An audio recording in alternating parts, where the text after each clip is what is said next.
চীনের প্রভাব মোকাবিলায় পানামা খাল ফেরত নেবে যুক্তরাষ্ট্র। মার্কিন প্রতিরক্ষা মন্ত্রী চীনকে পানামা খালের কার্যক্রম হুমকির মুখে ফেলতে দেবে না যুক্তরাষ্ট্র। গতকাল মঙ্গলবার মার্কিন প্রতিরক্ষা মন্ত্রী পিট হেগসেথ মধ্য আমেরিকার দেশে পানামা সফরের সফরকালে এ শর্ত ভাতা দেন।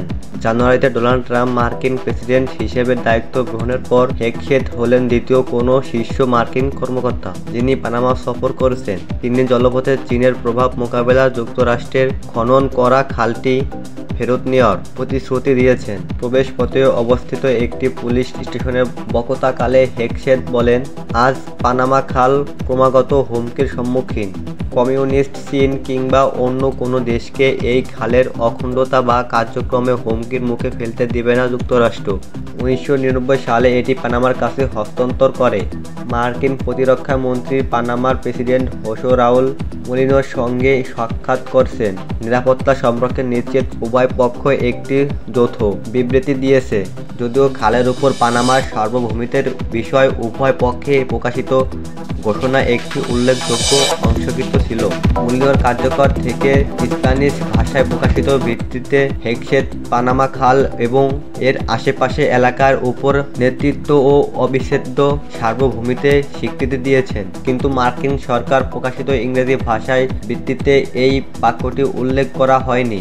হংকংয়ের একটি কোম্পানি আটলান্টিক ও প্রশান্ত মহাসাগরে যুক্তকারী পানামা খালের উভয় প্রান্তে দুটি বন্দর পরিচালনা করে। বিশ্বব্যাপী মোট জাহাজ চলার 5% হয় এই জলপথে দিয়ে। ট্রাম্প প্রশাসন পানামার উপর প্রচণ্ড চাপ সৃষ্টি করছে যাতে দেশটি খালের উপর চীন প্রভাব কমাতে পারে। ওয়াশিংটন এই প্রভাবকে জাতীয় নিরাপত্তার জন্য হুমকি হিসেবে দেখে। তবে এই জলপথের উপর চীনের বাক্য নিয়ন্ত্রণের দাবি অস্বীকার করেছেন পানামা, যদিও এই বিষয়ে দেশটির প্রতিবাদ দুর্বল হয়ে পড়েছে। হেগসেথের সফরের প্রাক্কালে পানামা হংকং কোম্পানির বিরুদ্ধে চুক্তিগত বাধ্যবাধকতা পূরণের ব্যর্থতার অভিযোগ তুলেছে। হেগসেথ বলেন, আমি খুব স্পষ্ট করে বলতে চাই, চীন এই খালটি তৈরি করেনি, চীন এই খালটি পরিচালনা করে না, আর চীন এই খালটিকে অস্ত্র হিসেবে ব্যবহার করবে না।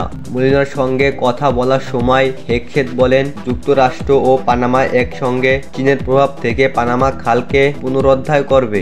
পাশাপাশি বিশ্বের সবচেয়ে শক্তিশালী, সবচেয়ে কার্যকর এবং সবচেয়ে মারাত্মক যুদ্ধবাহিনী প্রতিরোধ ক্ষমতায় ব্যবহার করে এটিকে সব দেশের জন্য উন্মুক্ত রাখবে। মার্কিন প্রতিরক্ষা মন্ত্রী দাবি করেন, খাল এলাকার গুরুত্বপূর্ণ অবকাঠামোর ওপর চীনের নিয়ন্ত্রণ বেইজিংকে পানামা জুড়ে গুপ্তচরবৃত্তি করার সুযোগ এনে দিয়েছে। এর ফলে পানামা এবং যুক্তরাষ্ট্র কম নিরাপদ হয়ে পড়েছে। এই ছিল টিভি টাইম বিডি সংবাদ। সঙ্গে থাকুন। ভালো লাগলে লাইক, কমেন্ট, শেয়ার করবেন। ধন্যবাদ।